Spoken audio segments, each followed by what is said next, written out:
Top toza suv hozir mana shu turpoqni aralashtiramiz va loyqa suv holatiga keltiramiz. Qani ketdi.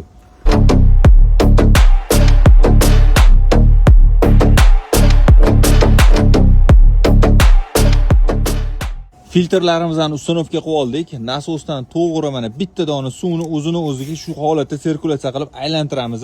Loyqa suvlarni tayyorlab oldik. Ana endi hozir shuni yoqib ko'ramiz. Mana shu cheledagi loyqa suv qancha vaqtda toza holatga yetib keladi, shuni ham birgalikda ko'ramiz. Bu suvni mamga qo'yib qo'yamiz. Ana endi yoqib yuboramiz. Qani nasosni rostakasam ish beradimi, yo'qmi? Ko'z oldingizda tayyormisizlar o'rtoqlar? Qani ketdi.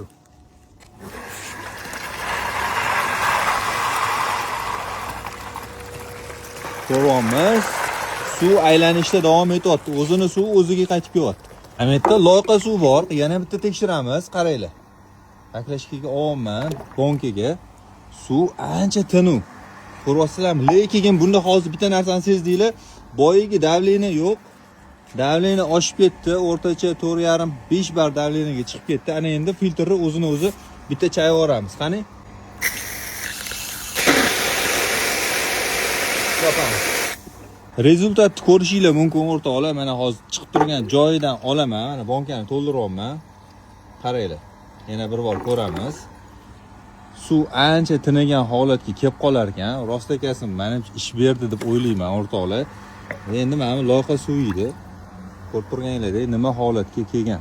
Endi qaranglar o'rtoqlar. Bu filtr o'zi aslida bu turg'izib qo'yiladi. Mana tepada bo'ladi, bu yonda bo'ladi.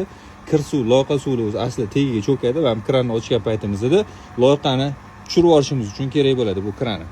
Endi biz soat yotqizib qo'ydik. Hozir bizning sharoitimizga ekstremni yig'ganimiz uchun shu holatga qo'ydik. Lekin meni bu natija ancha qoniqtirdi o'rtoqlar. Siz nima deb o'ylaysiz? Sizga yoqdimi bu filtr?